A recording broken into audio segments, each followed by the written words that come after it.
Oke ya teman-teman ya, jadi bahan UAS kita di sini ada 3 bab ya. Cukup ini ya, cukup simple ya. Cuman materi di dalamnya banyak sekali. Yang pertama adalah di sini nanti kalau parent dengan subsidiary itu melakukan jual beli peran aset ya. Terus kemudian yang kedua, kalau parent dengan subsidiary itu melakukan jual beli obligasi. Terus kemudian yang ketiga yaitu perubahan kepemilikan. Kalau kemarin sampai UTS itu kita asumsikan si parent membeli kepemilikan atau share of interest dari subsidiary itu misalnya 80% dan tidak pernah berubah ya. Kita asumsikan subsidiary-nya juga tidak melakukan transaksi ekuitas, tidak menjual saham, tidak melakukan saham treasury dan lain-lain. Nah, seperti itu. Oke ya, teman-teman ya. Nah, di sini nanti untuk yang pemungkas di AKL 1, bahan UAS-nya adalah perubahan kepemilikan. Nanti kita bahas serba-serbinya, Mas dan Mbak. Oke ya, nah sekarang untuk hari ini 1 jam ke depan saya akan menjelaskan mengenai jual beli peran aset. Nah, nanti gini, tolong untuk yang materi UTS kemarin itu tetap dikip ya, karena nanti tetap menjadi satu kesatuan. Jadi transaksinya lengkap ya, misalnya transaksi dari apa namanya kemarin masih ingat nggak? Jual beli inventory upstream maupun downstream, kemudian amortisasi excess value yang ada di bab sebelumnya, kan gitu ya. Kecuali untuk yang transaksi merger itu yang tidak kita bawa, tapi yang lain kita bawa ke sampai AKL 2 nanti. Oke ya, nah di sini nanti mudah-mudahan AKM-nya cukup kuat ya teman-teman ya. Saya berdoa dan berharap kan gitu ya, AKM-nya cukup kuat sehingga saya tidak perlu menerangkan kembali materi-materi yang ada di AKM. Saya langsung bisa pakai ya materi-materi yang ada di AKM untuk AKL. Nah, tapi kalau Anda masih ada kesulitan, nanti silakan Anda boleh bertanya atau boleh apa ya namanya ya minta sesi di luar kuliah juga nggak apa-apa. Saya sebenarnya nunggu-nunggu kan gitu ya. Cuman karena Anda semuanya pemalu dan sepertinya tidak perlu bantuan khusus ya alhamdulillah kan gitu ya. Anaknya pintar-pintar kan gitu ya. Itu harapan saya. Oke. Nah, sekarang kita bahas mengenai jual beli aset tetap. Nah, gini Mas dan Mbak ya. Jual beli aset tetap, kalau kita lihat aset tetap itu terdiri dari apa saja? Aset tetap itu di sini nanti ya ada apa namanya aset tetap yang non depreciable tanah dan juga ada aset tetap yang berupa building dan equipment gitu ya. Kita di sini nanti untuk aset tetapnya kita hanya membahas untuk yang tangible ya. Kalau yang intangible tidak kita bahas. Terus kemudian transaksinya masih sama. Ya, gini Mas dan Mbak, sebenarnya materi AKL sampai UTS kemarin itu apa ya? Itu merupakan pondasinya, dasarnya. Kalau Anda sudah menguasai, di sini saya tidak perlu susah payah untuk menjelaskan ini. Anda pasti sudah paham semuanya. Nah, seperti itu. Tapi kalau belum paham ya dijelaskan lagi kan gitu ya. Oke ya. Anda masih ingat istilah upstream dengan downstream. Nah, sekarang kita bicara downstream. Downstream itu penjualan ke arus ke bawah, di mana parent menjual kepada subsidiary. Nah, dalam bab aset tetap, berarti parent ini menjual aset tetap kepada subsidiary atau dengan kata lain, subsidiary membeli aset tetap dari tanah. Jual beli aset tetap ini antara parent dengan subsidiary ini adalah merupakan suatu kelaziman ya teman-teman ya. Misalnya kan jual parent misalnya memiliki gudang yang tidak terpakai, gudang yang nganggur, maka kalau subsidiary lagi butuh tempat untuk penyimpanan, maka di sini nanti parent bisa menawarkan gudang tersebut kepada subsidiary. Nah, supaya terjadi apa ya kayak transfer kepemilikan, otomatis kan harus tetap jual beli ya, kecuali kalau transaksinya sewa. Tapi kalau sewa di sini kita tidak bahas ya teman-teman ya, transaksinya di sini nanti hanya untuk yang terjadinya perpindahan kepemilikan, yaitu jual beli ya, dalam arti jual beli putus. Nah, terus kemudian kalau upstream di sini nanti berarti parent ya bagi pihak apa? Pembeli ya, parent membeli aset tetap. Ya, aset tetap dari subsidiary. Terus kemudian berikutnya adalah dalam hal ini kalau kita lihat dari sisi subsidiary menjual ya teman-teman ya aset tetap kepada siapa? Parent. Nah, ini ya. Jadi kalau untuk yang downstream ya, teman-teman, yang menikmati gain ini nanti adalah pihak parent, sementara kalau yang upstream yang menikmati gain atau loss dari transaksi jual beli aset tetap ini adalah pihak subsidiary. Kita bahas dulu untuk yang downstream ya, teman-teman ya. Nah, di sini downstream untuk yang tanah. Downstream yang tanah ya di sini nanti apa namanya saya kalau nggak baru tuh kok kayaknya gimana gitu ya. Sudah ini aja ya teman-teman ya. Oke. Saya pakai sheet baru aja ya. Ya. Oke. Jadi di sini ceritanya adalah pihak parent membeli tanah ya, membeli tanah tahun 2000 seharga 100 juta. Pada awal 2021 tanah tersebut dijual kepada subsidiary dengan harga misalnya masih 250 juta. Nah, di sini nanti kita lihat untuk transaksi tahun 2021 ya, teman-teman ya. Di sini nanti parent akan membuat jurnal. Tentu saja di sini jurnalnya kan merupakan jurnal penjualan tanah ya. Kalau jurnal penjualan tanah ini tidak ribet ya, kita tidak perlu mencari nilai buku ataupun tidak mencari accumulated depreciation kalau untuk yang transaksi tanah. Nah, jurnal yang dicatat oleh parent sebagai pihak penjual di sini nanti ya kita pakai transaksinya tunai saja ya teman-teman semuanya ya supaya nanti transaksinya simple tidak pakai utang piutang kan gitu. Oke ya. Sehingga pada tahun penjualan parent itu mengakui adanya gain. Nah, di sini kayak gini teman-teman. Parent mengakui adanya gain online. Oke ya. Nah, di satu pihak, yaitu pihak subsidiary sebagai pihak pembeli, subsidiary akan mengakui bahwa dia membeli tanah secara tunai. Tanah yang dia akui nilainya adalah sebesar ya nilai wajar atau nilai pembelian dari pihak subsidiary. Nih ya, teman-teman ya, seperti ini ya. Jadi nanti di tahun 2021 kalau ada transaksi jual beli antara parent dengan subsidiary, maka transaksi jual beli tanah di sini nanti ada gain atau loss, tapi saya asumsikan kalau jual tanah itu pasti gain ya, asumsi ya. Terus kemudian berikutnya adalah untuk yang akun tanah. Nah, di sini ya. Oke. Sebentar, saya mau pinjam untuk yang ini ya, teman-teman ya. Jadi saya pakai format kertas kerja di sini nanti ya untuk menjelaskan bahwa di tahun 2021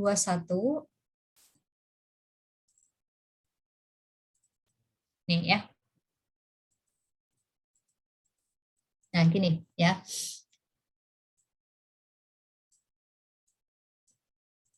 Oke, baik teman-teman. Nanti di tahun 2021 ya ada apa ya? Ada jejak transaksi antara pihak parent dengan pihak subsidiary di laporan keuangan parent. Ya, di sini ya.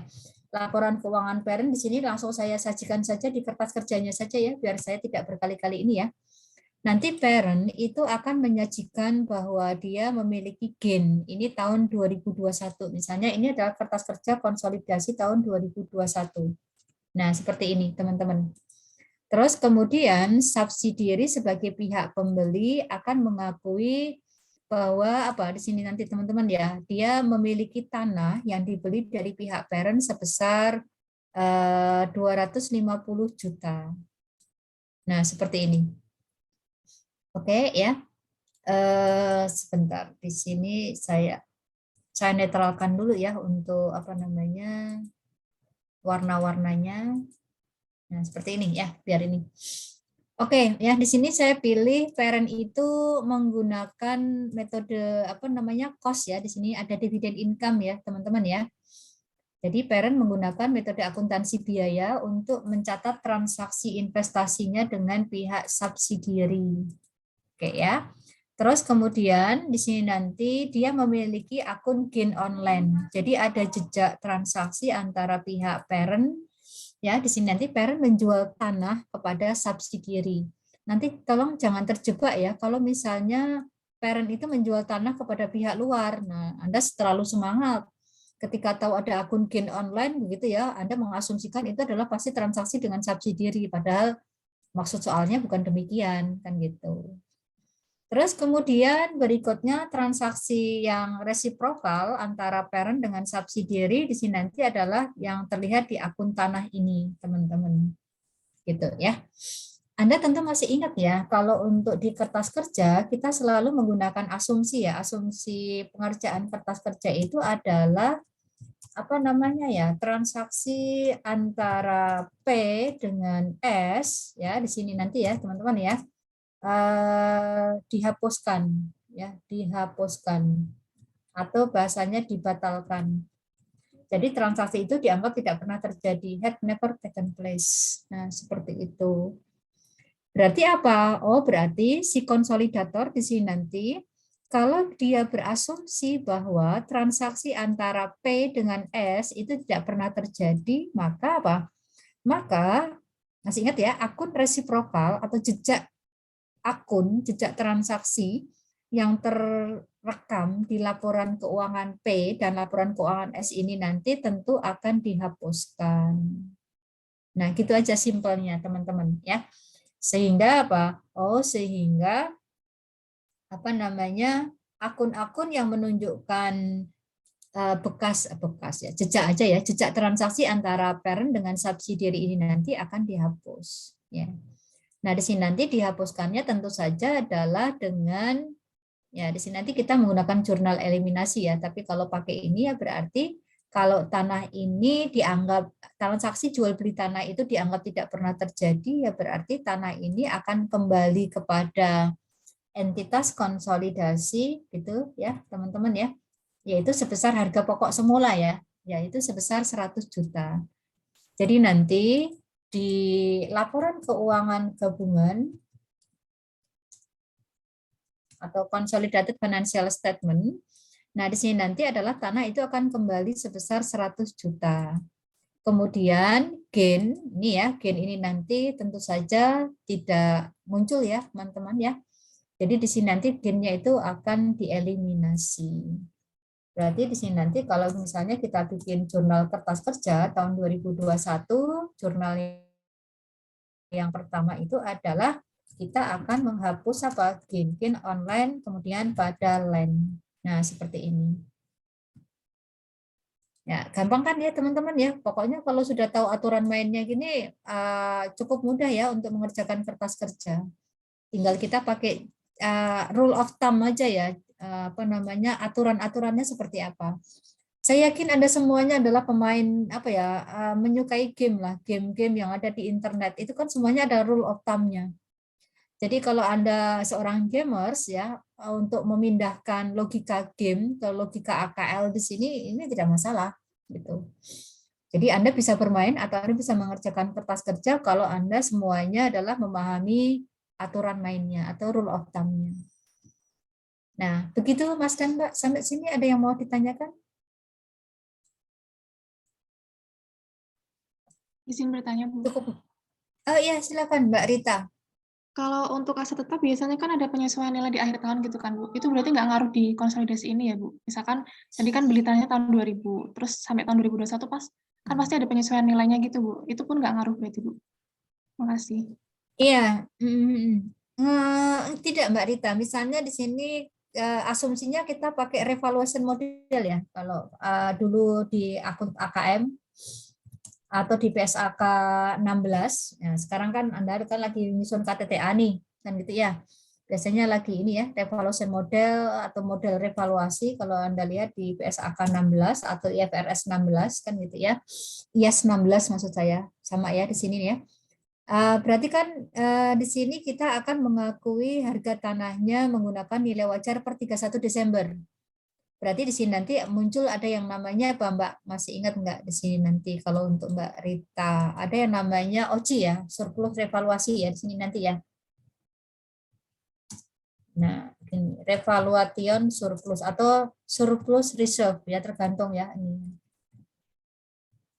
ya. Atau surplus revaluasi di sini, ya.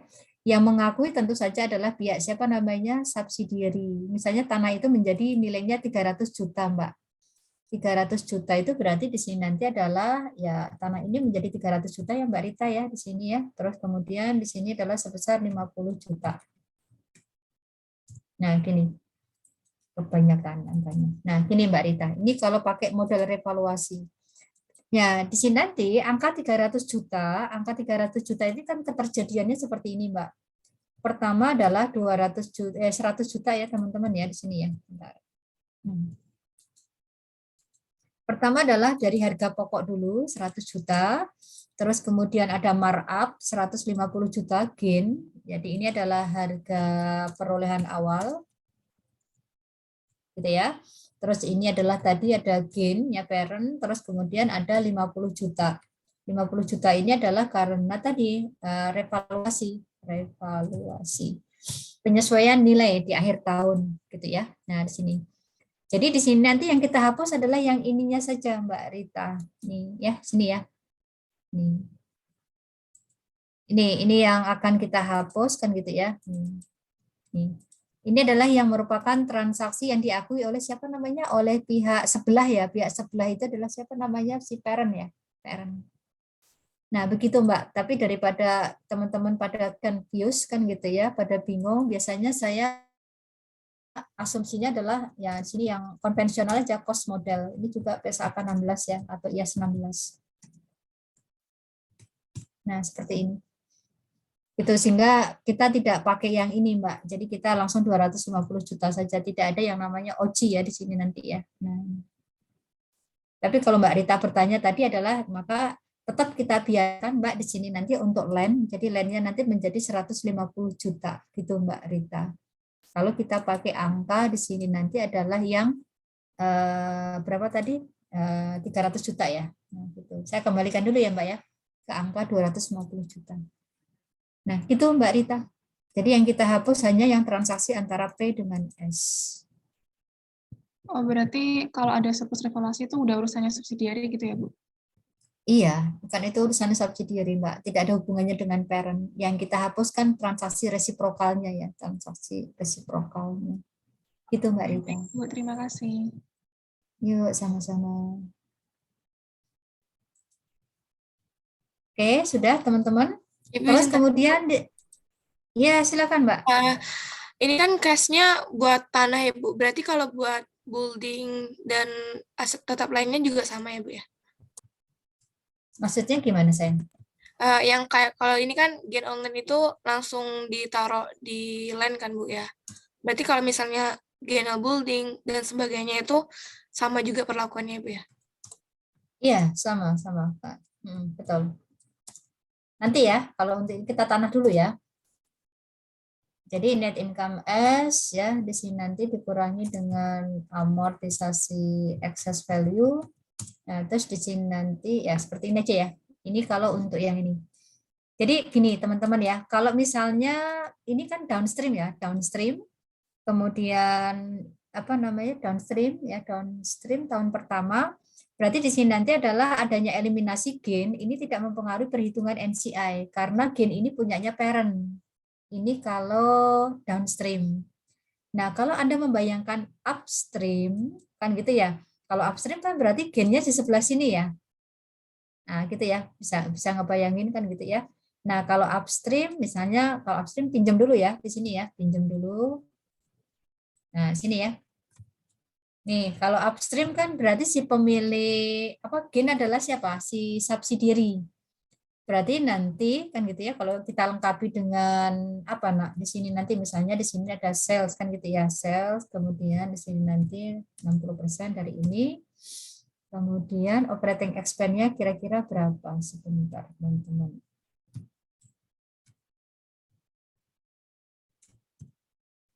Ini nanti operating expense-nya misalnya ini ya. Nah, gini aja deh.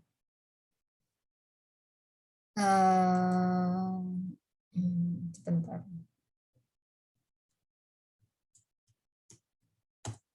Nah, gini ya. Oke. Nah, berarti kalau upstream, gain online-nya kan berarti ada di sini ya, Nak. Sini ya. Oke. Nah, kalau ada di sini berarti kan dia termasuk atau terekam di dalam apa? Terekam di dalam net income-nya si subsidiary kalau upstream. Nah, di sini saya tulis ya kalau upstream ya. Nah, kalau upstream berarti menghitung NCI expense-nya ya tentu saja di sini sedikit berbeda. Artinya adalah net income-nya siapa namanya? Net income-nya si ya subsidiary di sini nanti ya boleh ya di sini nanti atau dikurangi dengan gain ya, gain online. Nah, seperti ini terus dikurangi dengan amount excess value. Nah, ini kalau upstream. Kalau yang di atas ini adalah kalau dia apa nak? Downstream. Nah, di sini. Nah, ini ya. Oke. Nah, ini bedanya kalau upstream dengan downstream. Nah, Anda perhatikan kalau upstream itu adalah tempatnya siapa namanya? Tempatnya gain tentu saja berada di subsidiary, tapi tanahnya di sini ya. Ya, sekarang saya pindah tanahnya ya. Tanahnya di tempatnya siapa? Parent. Ini kalau apa namanya? Transaksinya adalah transaksi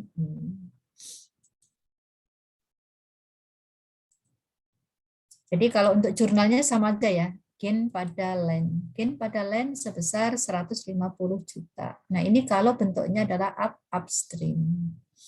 Untuk menggambarkan sini, teman-teman. Terus kemudian kalau misalnya parent menggunakan equity method, ya, parent menggunakan equity method,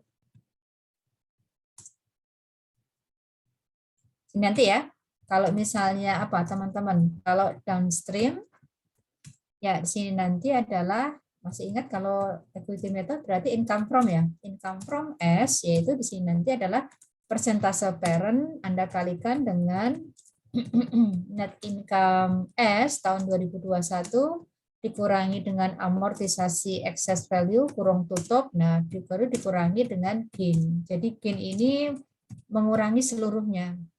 Tapi kalau misalnya transaksinya adalah upstream, ya sini nanti saya pinjam dulu ya sini.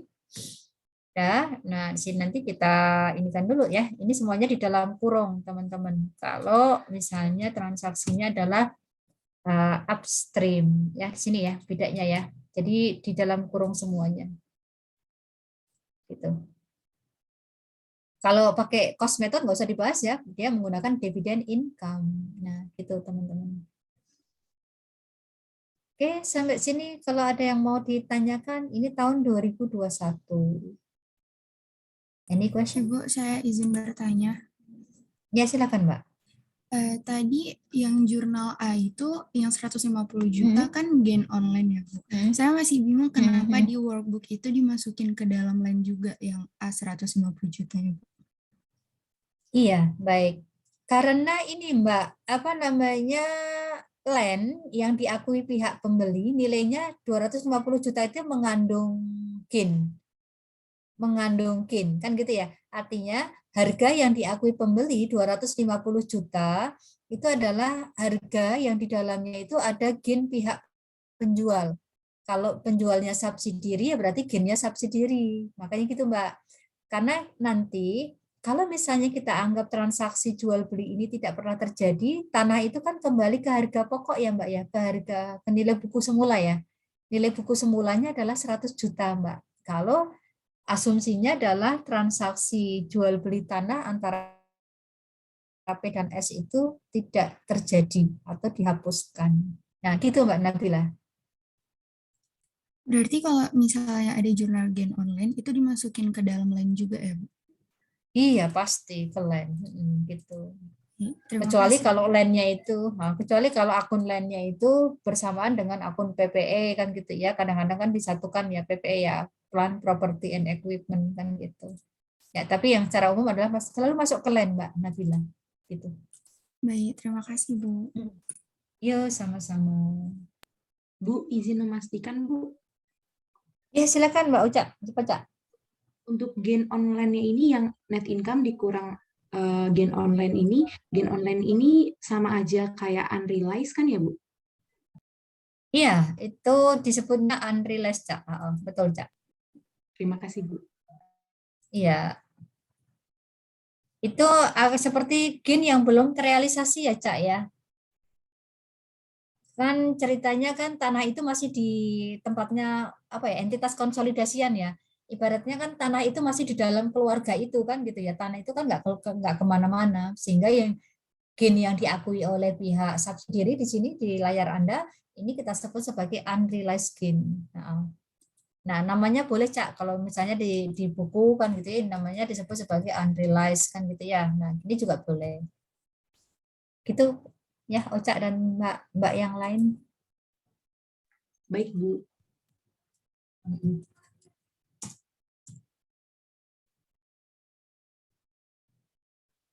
Baik ya, kalau tidak ada, sekarang saya lanjut ke tahun kedua. Tahun kedua ya teman-teman ya, saya pinjam ininya dulu ya. Nah, bukan pinjam apa-apa, pinjam kertas kerjanya ini ya. Nah, gini, oke. Nah, saya ini ke bawah. Ya.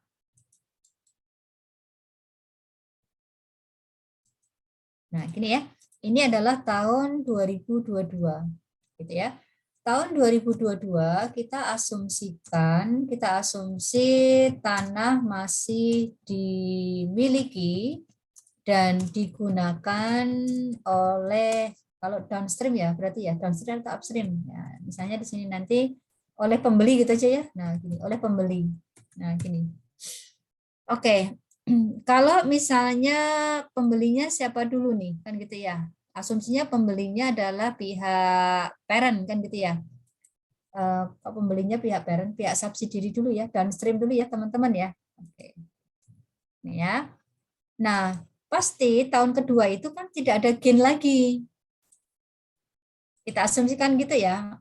Tahun kedua itu tidak ada gain lagi, kan maksud saya jual beli tanah kan nggak tiap tahun ya, kita semuanya tahu ya teman-teman ya, masa ada jual beli tanah kok tiap tahun kan gitu ya. Nah gitu ya, berarti di sini sudah tidak ada akun gain online, tapi land ini secara konsisten akan disajikan oleh pihak subsidiary ya, di sini nanti ya di neraca atau di SOFP-nya itu adalah sebesar 250 juta. Nah, begitu Mas dan Mbak. Oke. Nah, di sini ya. Berarti nanti Anda sudah bisa nebak bahwa untuk jurnal KK tahun kedua, tahun 2022, nih ya. Berarti di sini nanti adalah, ya kreditnya di sini nanti adalah land. Nah, di sini. Terus kemudian di sininya apa, Bu? Nah, di sini nanti kalau dia downstream, maka di sini nanti adalah return earning pay. Gitu. Kenapa return earning pay? Sebentar, saya ke atas dulu ya teman-teman ya. Maaf, saya ke atas dulu. Ini teman-teman. Saya kembalikan lagi ya di sini nanti ya. Saya kembalikan lagi kalau downstream. Nah ini ya, ini repotnya kalau apa namanya berubah-ubah ya kayak gini ya. Nah, ini ya. Ya. Ini kan tahun 2021 ya, tahun 2021 ketika terjadi jual beli tanah. Terjadi jual beli tanah ini ditandai adanya akun gain. Berarti ini adalah tahun penjualan. Oke, Anda perhatikan. Gain yang diakui pihak parent di laporan keuangan terpisah parent, ini laporan keuangan terpisah parent, teman-teman. Ya, gain ini nanti kan terkandung di dalam apa ya namanya ya, net income parent ya di sini nanti ya teman-teman ya. Ya, jadi di sini nanti net income penjual, kalau downstream berarti net income siapa di sini nanti net income parent mengandung gain kan gitu ya, mengandung gain online. Jangan dibahasakan ini kayak ibu mengandung begitu ya, bukan gitu ya. Terus kemudian karena net income parent mengandung gain, jadi net income maksud saya net income 2021. Nah, seperti ini. Terus kemudian net income ini nanti akan terekam juga ke dalam, nah di sini nanti ending RE 2021 ya. Dan ini nanti terbawa ke beginning RE tahun 2022. Maksud saya gini, coba tolong dilihatin ya. Coba tolong dilihatin. Kalau misalnya gain ini saya hapuskan. Gain ini saya hapuskan, del. Nah, Anda perhatikan net income siapa namanya ya? Net income-nya si parent itu kan jadi 150 juta, teman-teman. Gitu ya. Begitu saya kembalikan, nah di sini nanti menjadi 250 juta. Dan ending RE-nya pun di sini nanti juga ikut berubah. Gitu ya. Nah, artinya adalah ending RE 2021 ini nanti teman-teman akan apa ya? Akan terbawa ke dalam laporan keuangannya siapa namanya? Parent di sini nanti menjadi beginning RE. Nah, di sini nanti ya beginning RE tahun 2022.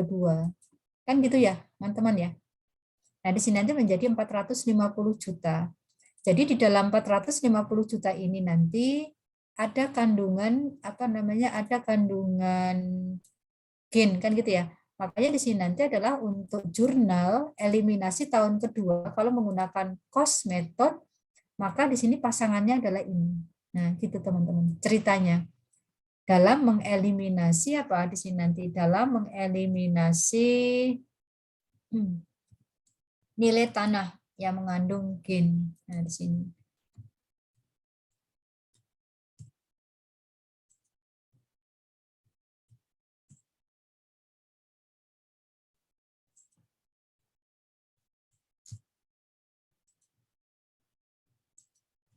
Nah, gini ya.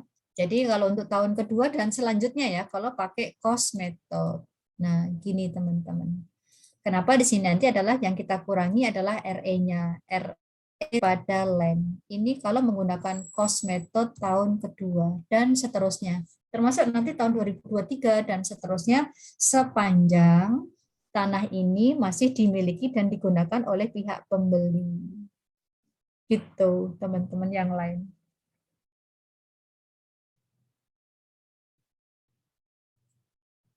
Oke, bisa ya. Terus kemudian juga sama ya di sini nanti ya. Kalau misalnya ini kan downstream ya, downstream. Nah, sebentar, ini saya bawa dulu ke bawah ya. Nah, ini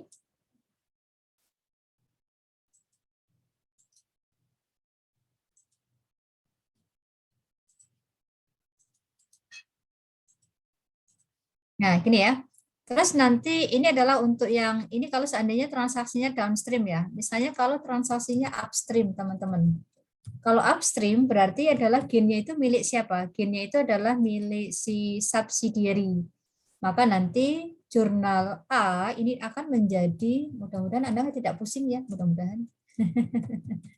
Di sini nanti adalah P, ini misalnya hanya sebesar 80%, dan jangan lupa di sini nanti ada NCI equity. Misalnya di sini menjadi berapa, Mbak? 20%, dan di sini nanti adalah land. Nah, ini saya geser ke bawah dulu.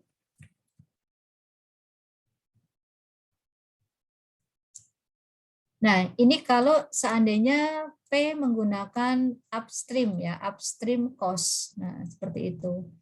Berarti di sini nanti adalah 150 juta, Anda kalikan 80%. Kok jadi 0 ya?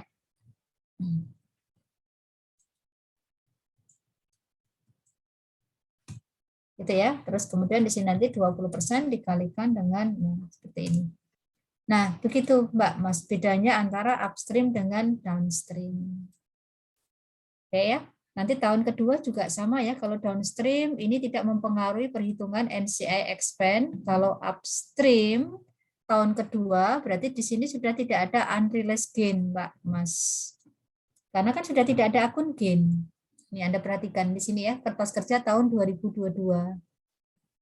Gitu ya, termasuk juga untuk yang upstream di sini juga sama. Terus kemudian untuk income from berarti di sini nanti sudah tidak ada nih, sama ya. Terus kemudian untuk yang ini juga sama, tidak ada yang namanya ini. Nah, gitu teman-teman. Ini untuk tahun 2022 atau tahun kedua, ketika Anda membuat kertas kerja tahun kedua. Nah, demikian untuk yang tanah, ya, cost method. Sekalian ya, sekalian apa Bu? Ya sekalian aja kan gitu ya. Ini kalau misalnya si parent menggunakan equity method. Kalau equity method, maka di sini nanti jurnalnya adalah ya, Kalau di sini berarti nanti menggunakan apa? Equity investment. Ya, equity investment, kemudian pada land. Kenapa equity investment? Ayo, siapa yang bisa jawab? Kang Wira kayaknya bisa jawab. Ayo, Wir.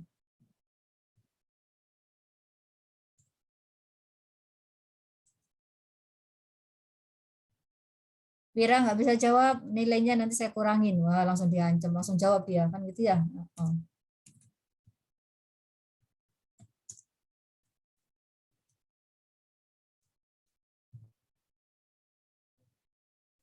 Nah, sini ya, menggunakannya bukan RE ya, teman-teman ya. Di sini nanti adalah menggunakannya yaitu apa namanya? Equity investment ya di sini nanti ya, equity investment. Jadi ini kalau downstream, kalau ini adalah yang upstream. Nah, begitu teman-teman. Kalau yang lain di sini sama ya. Kalau yang di bawahnya di sini nanti sama semuanya. Oke. Nah, gampang kan? Gampang kalau AKL itu gampang. Mas saya aja senang kalau ngajar AKL itu. Kan itu satu paket soalnya ya, satu paket gitu ya. Kalau nggak ngerti ya nggak ngerti semuanya dari awal. Kalau ngerti ya jadi ngerti semuanya kan gitu. Cak, mau tanya nggak Cak?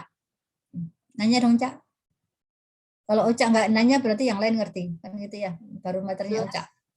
Jelas, Bu. Ya jelas, alhamdulillah. Alhamdulillah Cak, Ocak ngerti kan gitu ya. Nah, Mbak Rita berarti ngerti ya. Iya, Ocak ngerti, Mbak Rita ngerti gitu. Dia ini kan gitu ya. Gak apa-apa ya Cak ya, ya. Terus kemudian saya masuk ke yang depreciable asset, gitu ya. Depreciable asset, ya pakai yang baru lagi aja, oke ya. Sini, jual beli depreciable asset, ya. Jual beli depreciable asset misalnya transaksinya adalah downstream kan gitu ya, downstream. Oke. Apa nih ceritanya nih? Parent ya, berarti ya, parent menjual apa Haryo? Di sini bangunan dengan harga misalnya 200 juta. Ini ya teman-teman ya. Bangunan TSB kan gitu ya, dibeli pada tahun 2016 dengan harga berapa kira-kira ayo? Misalnya 400 juta. Oke. Terus kemudian apa? Estimasi umur manfaat. Estimasi umur manfaat berapa tahun? Misalnya 10 tahun saja. Dengan taksiran apa ya? Tanpa nilai sisa saja ya. Penyusutan pakai strike line gitu aja ya, nggak usah pakai declining balance ya, biar gampang ya. Nah gitu. Terus kemudian ini terjadinya kapan teman-teman? Misalnya terjadinya 2 Jan 2021 gitu ya. Oke. Nah, kalau transaksi aset tetap ini memang agak sedikit rigid ya. Karena di sini kalau Anda perhatikan, kita harus mencari apa nak berapa gain atau ini ya. Pertama adalah kita lihat harga jualnya dulu. Harga jualnya berapa nak di situ? 200 juta.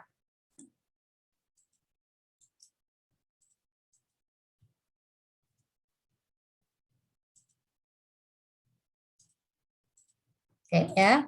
Terus kemudian di sini kita mencari harga pokok atau nilai buku ya. Harga perolehan dulu. Harga perolehan Anda perhatikan di situ adalah 400 juta. Terus kemudian berikutnya kita menghitung apa Mbak? Akumulasi penyusutan ya. Nggak usah pakai impairment segala ya, pasti Anda lupa kan gitu ya, nggak usah gaya-gayaan ya kan gitu ya. Gitu ya. Jadi di sini nanti adalah 400 juta Anda bagi berapa? 10 tahun, kemudian dikalikan dengan hitung dulu 2016, 17, 18, 19, 20. Berarti sampai 2020 ya nak, berarti 5 tahun ya. Berarti di sini nanti adalah dikalikan 5 tahun atau 5/10 ya. Oke. Berarti di sini nanti adalah 400 juta dibagi 10 dikalikan 5 akumulasinya. Sehingga nilai bukunya adalah 400 juta dikurangi dengan 200. Ini ya Mbak ya. Ini adalah merupakan apa? Nilai buku. Sehingga nah ternyata kok harganya sama. Waduh kan gitu ya. Diadjust sedikit ya. Harganya berapa? Misalnya 220 deh. Nah gitu. Nah, ini ya. Berarti di sini nanti kita akan menyatakan adanya keuntungan dari penjualan bangunan. Nih ya. Jadi di sini nanti adalah gain-nya sebesar berapa? 20 juta. Nah, sampai sini ada yang mau ditanyakan dulu? Kita nggak usah pakai impairment, nanti enggak pusing sendiri kalian ya. Bu, impairment Bu. Wah, gaya rek. Gaya rek. Bu, izin tanya Bu. Baik. Ya, silakan. Ini untuk yang estimasi ini, kalau yang mengetahui pas beli, pas kan ini kan dia bangunannya dari tahun 2016 ya Bu. Nah, tapi di soal itu estimasinya diketahuinya pas tahun 2021 gitu Bu. Jadi yang beli mengetahui estimasi sisa manfaat buildingnya itu 10 tahun gitu Bu. Nah, jadi kita nggak tahu awalnya itu berapa. Itu gimana ya Bu? Pakai Ya, asumsi? nggak apa-apa. Enggak, Mbak Uca. Jadi di situ nanti adalah kita nanti butuh ini Mbak. Kalau misalnya akumulasi penyusutannya sudah diketahui, kita nanti ngelihatnya sisa umur manfaatnya aja Mbak Uca. Yang kita butuhkan informasinya itu adalah sisa umur manfaat setelah tanggal ini, setelah 2021 ini. Gitu, Cak. Nah, gimana Bu? Saya masih nggak nangkep Bu. Ini, nanti yang kita butuhkan itu adalah sisa umur manfaat setelah 2021. Nah, soal tadi bisa dikerjakan sepanjang akumulasi penyusutannya sudah diketahui, Cak. Anda tidak perlu tahu total umur manfaat dari si bangunan ini, kan gitu ya. Asal ini diketahui dulu, nggak apa-apa, Cak. Ini diketahui atau nilai bukunya sudah langsung diketahui. Terus nanti sisa umur manfaatnya berapa? Karena nanti yang kita butuhkan itu adalah sisa umur manfaatnya, Cak. Gitu.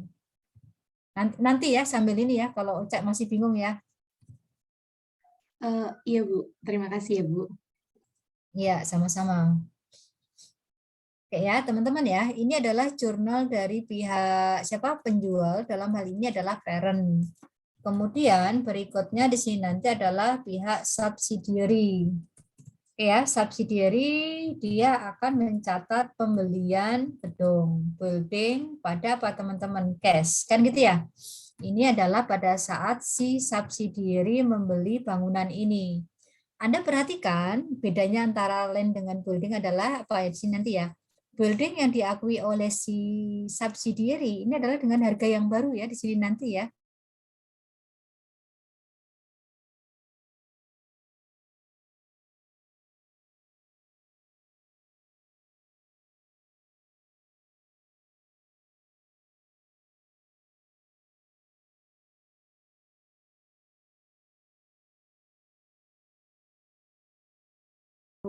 Kita hanya bisa kembali ke angka berapa? Yang tersisa ya, yaitu nilai buku 200 juta.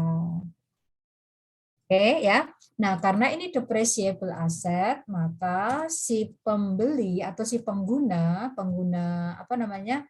Bangunan ini nanti dia akan mencatat apa di sini nanti, Cak? Penyusutan ya, Cak ya. Nah, ini yang saya maksud, Cak. Kita hanya butuh sisa umur manfaat. Sisa umur manfaatnya adalah dari tahun 2021 ke ya itu tadi yang 5 tahun kan gitu ya, Cak ya. Nah, gitu.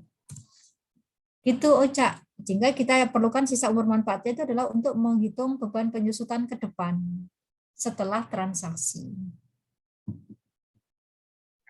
Baik Bu, ya paham Bu. Terima kasih Bu. Iya, yuk sama-sama. Nah, terus kemudian ini saya pinjam lagi ya, teman-teman ya. Saya pinjam ini ya, pinjam apa namanya? Pinjam kertas kerja ya. bukan pinjam duit aman-aman kan gitu ya. Nah, ini ya pinjam kertas kerjanya lagi. Nah, ini yuk mari kita ini kan di sini ya. Oke. Nah, ini kan kebetulan tidak ada gain online ya. Di sini nanti sebentar, dividend income boleh saya ganti dengan depreciation expense. Ya, kita kan nggak sampai ke dividend income dulu ya. Di sini ya, depreciation expense. Kemudian di sini nanti gain on building. Nah, seperti ini teman-teman. Terus kemudian line-nya kita hapus dulu, kita gantikan dengan building. Nah, gini ya. Depreciation expense yang menjual adalah siapa di sini? Sebentar. Gain on building berarti mengakui adalah parent ya, 20 juta. Terus depreciation expense ini yang mengakui adalah pihak siapa? Subsidiary. Kemudian building ini nanti ada di tempatnya subsidiary kan ya? Akumulasi penyusutannya berapa? Nah, seperti ini ya, teman-teman ya. Oke. Ini nanti saya bersihkan dulu. Oke ya. Nah, berarti jejak transaksi dari depreciable asset di sini nanti Anda perhatikan, pertama adalah ada depreciation expense. Tahun pertama kan berarti depreciation expense-nya sama ya antara depreciation expense dengan accumulated depreciation ya, teman-teman ya. Ya, gitu kan ya. Oke, ini tahun pertama.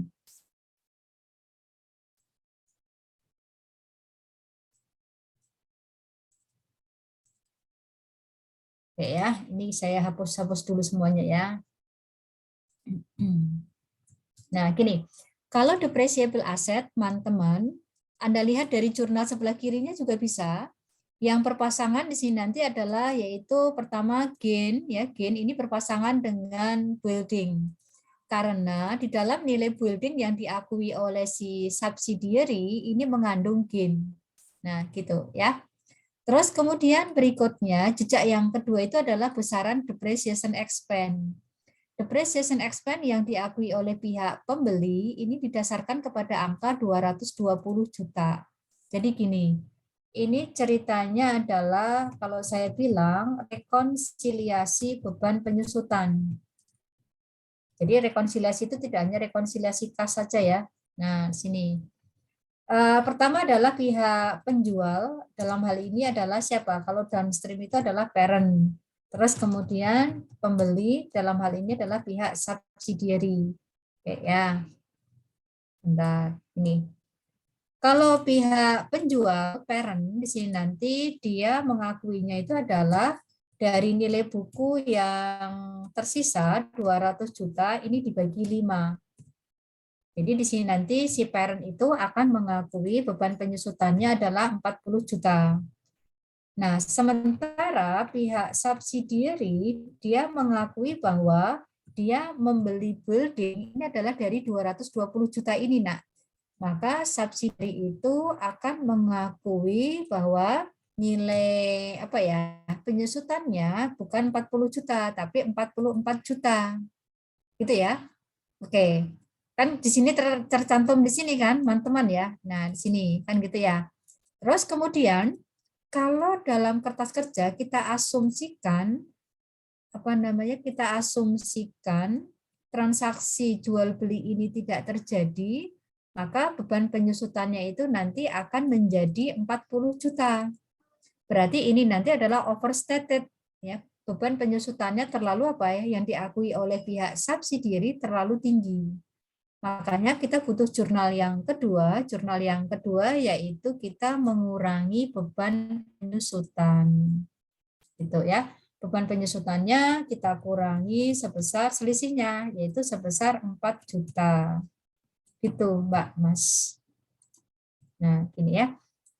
Oke. Nah, gitu teman-teman ceritanya. Ini untuk yang depreciable asset. Sehingga untuk jurnal tahun 2021 kita akan membuat jurnal pertama yaitu gain on building. Ini ya. Kemudian pada building, nah gini. Gain on building pada building geser dikit ya. Nah, gitu. Yaitu di sini nanti adalah sebesar 20 juta. Nah, ini malah belum saya ini kan ya. Nah, gitu teman-teman. Nih, kan gitu ya. Terus kemudian yang kedua yaitu kita mengeliminasi atau bukan mengeliminasi sih ya, mengurangi, menyesuaikan dari apa? Beban penyusutan. Nah, gini teman-teman, yaitu beban penyusutannya menjadi 40 juta, sehingga 44 juta harus kita kurangi sebesar berapa Mbak Mas? 4 juta. Itu Mbak Mas, silakan kalau ada yang mau ditanyakan. Nih ya, jadi nanti beban penyusutannya akan menjadi berapa? 40 juta, termasuk nanti juga yang di sini, Mbak Mas ya.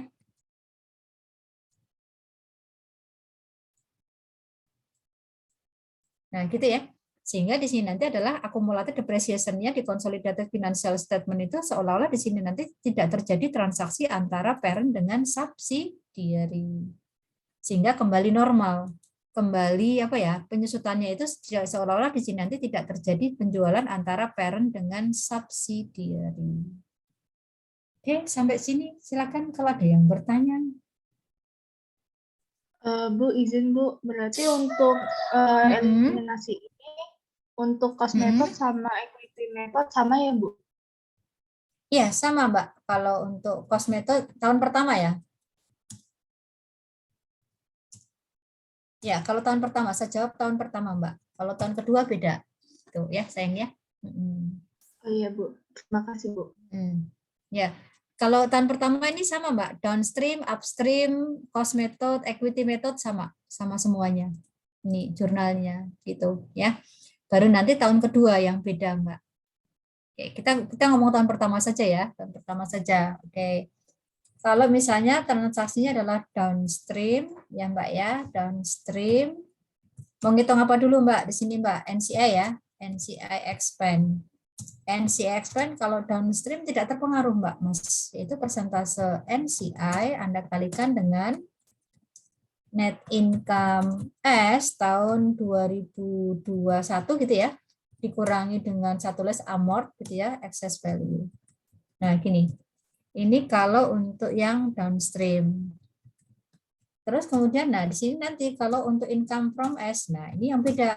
Ya, persentase parent dikalikan dengan net income S tahun 2021 dikurangi dengan amort, ya excess value, ini ceritanya, kurung tutup, dikurangi dengan gain on building. Nah gini, ditambah dengan apa di situ namanya ya, adjust, tulis ADJ aja ya, penyusutan.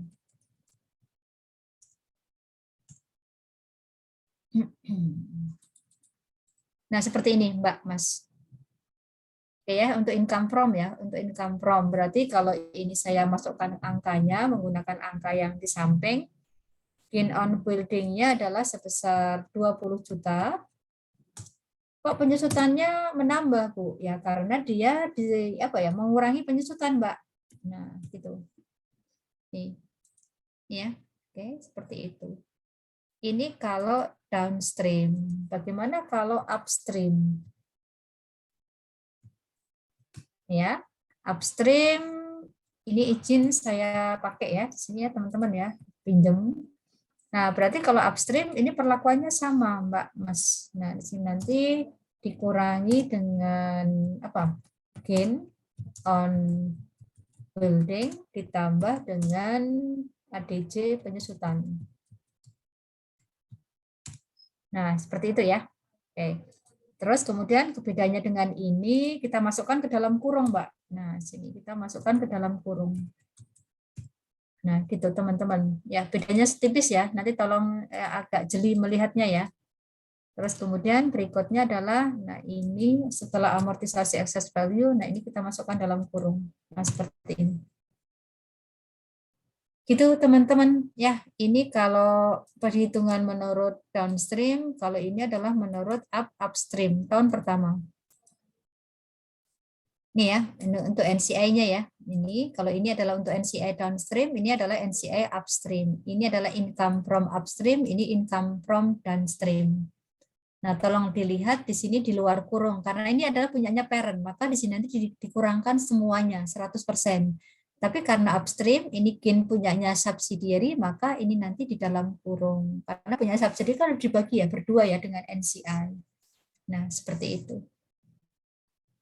Oke, sampai sini any question? Bu, Masih pusing. izin Ya, bertanya, silakan. saya masih bingung. Tadi kenapa Bu kok ditambah adjustment penyusutan? Ya, karena seperti ini Mas Alfian, lihatin. Dia berada di sebelah kredit. Kalau dia di sebelah kredit berarti menambah income. Kan beban penyusutannya menjadi lebih kecil ya, Nak ya. Kalau menjadi lebih kecil kan berarti net income-nya di sini nanti kan menjadi lebih besar. Gitu. Logikanya gitu Mas Alfian. Ya. Baik, terima kasih Bu. Yuk. Gini aja Mas Alfian, liatin gini aja. Kalau saya sih gampangnya gini. Ini kan di kolom debit ya, Mas Alfian ya. Debit itu berarti kalau dari sisi apa namanya? Dari sisi beban, ini kan berarti nambah beban atau mengurangi income. Kalau ini kan mengurangi beban atau nambah income. Ya tidak. Makanya kalau gain di sini adalah mengurangi, gain yang 20 juta mengurangi, sementara kalau yang penyusutan ini, penyesuaian penyusutan ini adalah menambah. Nah, logika gampangnya gitu aja, Mas Alfian. Baik Bu, paham Bu. Oke, Terima kasih. Oke, sip, thank you. Baik, kalau tidak ada pertanyaan, saya lanjut ya, lanjut. Lanjut ngapain Bu? Lanjut tahun kedua. Ya, tahun kedua berarti seru ya, seru ya. Oke, saya kopikan, kita ke bawah ya teman-teman ya. Nah, kayak gini aja kan gitu ya. Saya sukanya ngajar AKL itu kayak gini, suka. Karena apa? Karena satu paket. Berikutnya di sini nanti tidak ada gain, teman-teman, tahun kedua ya. Depreciation expense tentu saja ini masih siapa ya? Si subsidiary kan pasti akan menyusutkan kembali ya. Tahun kedua ya di sini nanti ya, teman-teman ya. Ini merupakan depreciation expense tahun 2022. Nih ya. Oke. Terus kemudian yang beda lagi itu adalah di sini nanti buildingnya tadi 220 juta. Terus kemudian penyusutannya tentu saja di sini apa Mas dan Mbak? Ini nanti kali 2 ya, sini ya. Ya tidak, kan ini penyusutan 2 tahun. Maksud saya akumulasi penyusutan 2 tahun. Oke teman-teman? Ya. Berarti apa? Oh, berarti ya kalau Anda masih ingat, ini merupakan jurnal eliminasi tahun kedua. Nih ya. Yang pertama itu adalah Anda boleh menyusut apa namanya tadi ya, adjustment ini adalah tahun 2022. Ini untuk penyusutan tahun 2022 ya. Depreciation expense tahun 2022. Nah, ini berarti kita kurangkan sebesar berapa nak di sini? 4 juta ini ya. Oke. Nah, gini.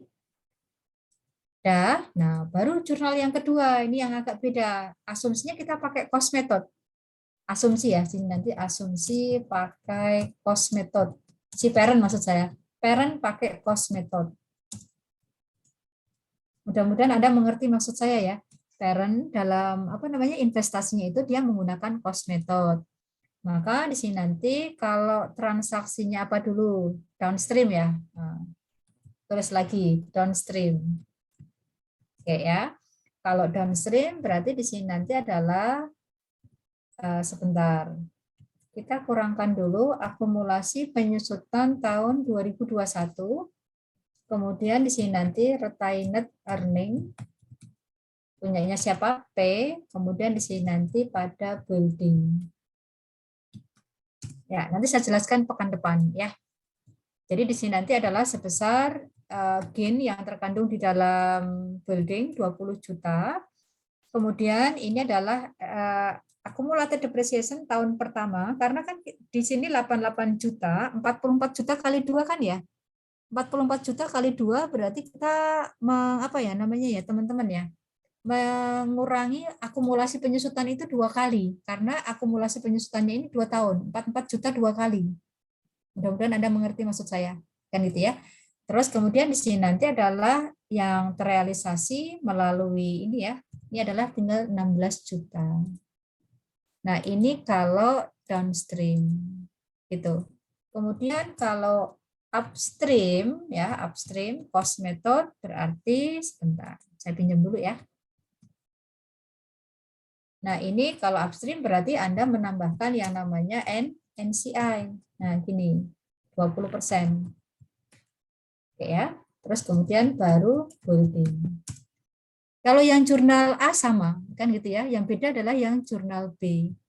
Nah, di sini sama nanti teman-teman. Terus kemudian, maaf, saya salah ini ya, gini ya. Terus kemudian di sini nanti adalah misalnya 80% ya, 80% dikalikan 16. Kemudian di sini nanti 20% dikalikan dengan 16. Ini kalau upstream. Nah, begitu teman-teman. Sampai sini dulu. Hari ini sudah siap kuliah dengan AKL belum? Kalau belum, nanti jangan-jangan terpesona ya, terpesona Budiah ngomong apa gitu, nggak connect kan gitu ya.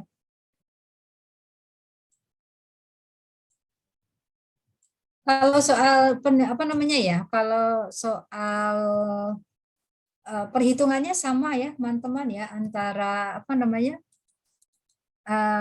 equity dengan ini. Yang beda itu di sini nanti adalah kalau awal ini menggunakan equity investment aja ya. Nah, sini.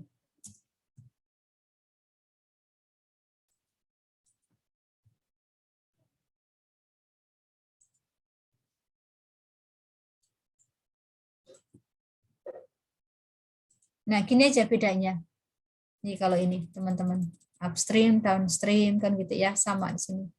Nah, kalau ini pakai equity method, maka Anda perhatikan di sini nanti adalah menggunakan apa ya, return earning-nya Anda ganti dengan ini.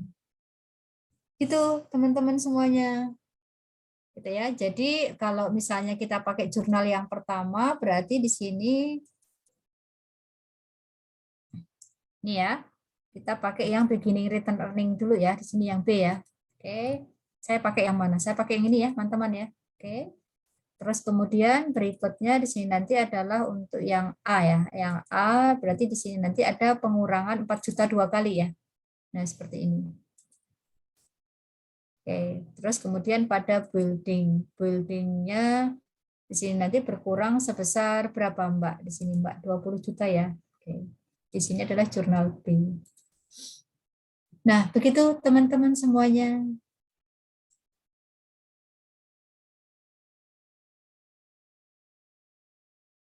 Yuk, silakan kalau ada yang mau ditanyakan. Bu, untuk jurnal eliminasi itu kan ada A dan B. Nah, kenapa tidak digabung aja, Bu? Jadi ntar akumulasi depresiasinya langsung 8 juta begitu. Iya, boleh Mbak kalau mau digabung. Cuma nanti Anda jadi pusing sayang. Kan di sini depreciation expense-nya nanti nambah ke sini ya. Bisa sih, cuman kalau Anda gabung nanti saya khawatirnya Anda bingung sendiri. Makanya di sini nanti saya mencoba ini dipisahkan aja. Oh, ini depreciation, ini adjustment depreciation tahun berjalan. Ini yang tahun kemarin gitu. Kalau nanti digabung coba deh kalau Anda bayangkan kalau digabung.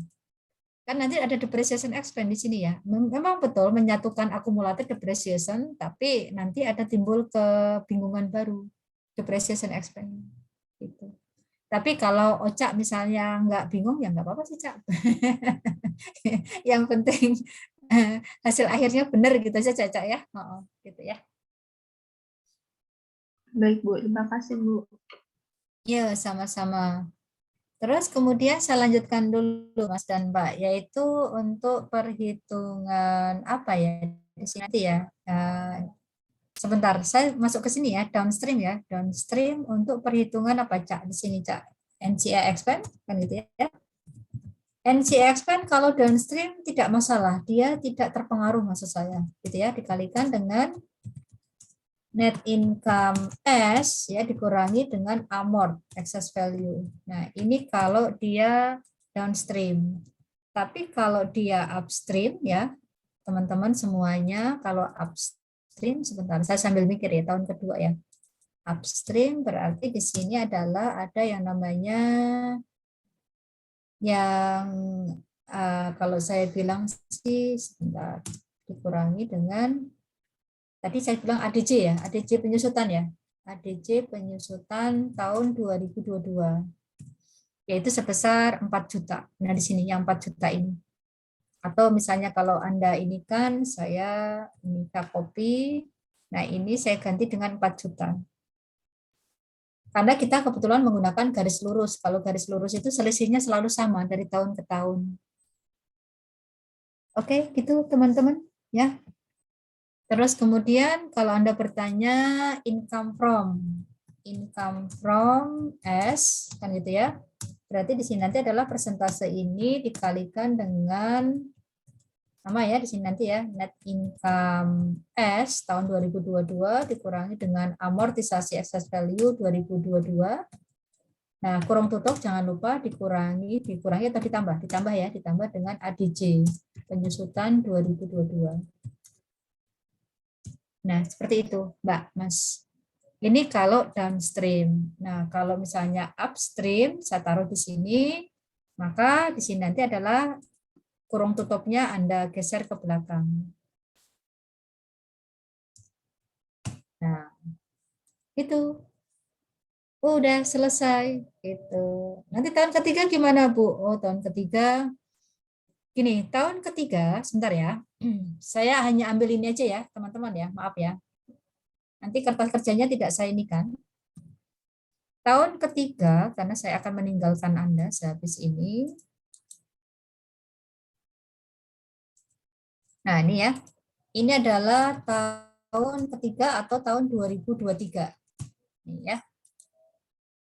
Kan nanti tahun 2023 kan bikin jurnal ini lagi ya, bikin kertas kerja lagi maksud saya. Maka di sini nanti, nah ini kayak gini, Cak. Ini adalah untuk yang tahun berjalan, Cak. Ya. Nah, di sini nanti, Cak ya, dan teman-teman, nah di sini nanti, nah di sini nanti, karena kan kita harus mengeliminasi akumulatif depreciation-nya 3 kali. Nah, ini adalah 2022 dan 2021 dan 2022, Cak. Nah, seperti ini. Nih ya. Jadi untuk jurnal yang ini jurnal yang A ya, Ocak dan teman-teman ya di sini ya. Nah, seperti ini, Cak. Nih. Berarti di sini nanti adalah sebesar berapa, Ocak? Di sini adalah sebesar ya 2 kali, berarti 8 juta, betul. Berarti untuk return earning-nya di sini nanti adalah sudah terrealisasi sebesar 8 juta, berarti tinggal 12 juta yang unrealized. Nah, kalau upstream berarti di sini sama ya, Cak ya. Di sini 8 gitu ya, Cak ya. Berarti di sini nanti adalah 80% kalikan dengan berapa, Cak? 12 ya, Cak. Nah, seperti itu. Dan seterusnya ke bawahnya. Jadi nanti tahun keempat beda lagi ya, Bu. Ya beda lagi nanti jumlahnya. Gitu ya, teman-teman ya. Nah, ini kalau downstream. Oke, sampai sini kalau ada yang mau ditanyakan. Nanti hati-hati ya. Gimana, silakan, Mbak. Berarti Bu, kalau misalkan building kayak gini nanti anaknya kalau jual ke pihak ketiga jatuhnya jadi rugi banget ya Bu, karena kan tiap tahun dia mengalami depresiasi ya Bu. Ya kan bangunan kalau dipakai tiap tahun kan juga disusutkan, Cak.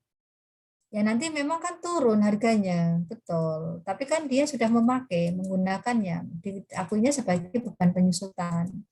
Ayo sekarang di-challenge lo ya, apa fungsi penyusutan. Nah, gitu. Sehingga tadi kalimat Ocak nggak akan terjadi kalau Ocak paham di situ. Ya, tapi nggak apa-apa. Mungkin nanti ngertinya nanti kalau sudah S2 kan gitu ya. Loh, ini ya Bu ya, lama ya Bu ya, lama kan gitu. Oh iya, nggak rugi ya Bu, soalnya kan dia juga yang pakai gedungnya ya Bu, untuk menghasilkan operasinya ya Bu. Iya, betul, Cak. Oke, teman-teman, silakan kalau ada yang mau ditanyakan. Nggak ada? Berarti materi selesai. Hore. Gitu. Seneng saya. Nggak ada yang tanya, yang ada hanya kebingungan. Tapi yang penting kan Uca sama Alfian kan pada mengangguk-ngangguk kan gitu ya. Berarti oke, it's okay. Gitu. Apalagi Wira. Wir, kamu kok nggak ada suaranya, Wir? Iya, Bu. Ngerti Insya kan, Allah, Bu. Wir? Insya Allah, Bu. Insya Paham, Bu. Allah. Nah, alhamdulillah, Wira ngerti. Berarti yang lain harus ngerti. Kalau nggak ngerti nanti tanya Wira. Pokoknya Wira bertanggung jawab. Kalau ada temennya nilainya jelek, nilai Wira saya kurangin. Ya, oke. Bapak recorder, Eng, gimana Eng? Aman Eng? Insya Allah Bu, aman Bu. Aman. Pokoknya 2 orang ini aman, berarti aman ya. Oke, mereka bertanggung jawab pada Anda sekelas ya. Oke, ini hanya bercanda teman-teman. Nanti pada stres lagi si Wira sama si Eng nih. Waduh, nanti kalau kalian nggak ngerti nanti nilaiku yang dikurangin kan gitu ya. Gitu.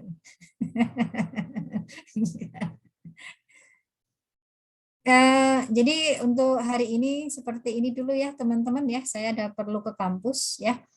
Terus kemudian saya titip soal dulu ya. Pura-puranya nanti Anda kerjakan. Terus kemudian nanti kita bahas untuk Rabu depan. Gitu ya Cak ya. Gitu. Gimana Wir? Eng? Keberatan tidak? Baik, Bu. Iya.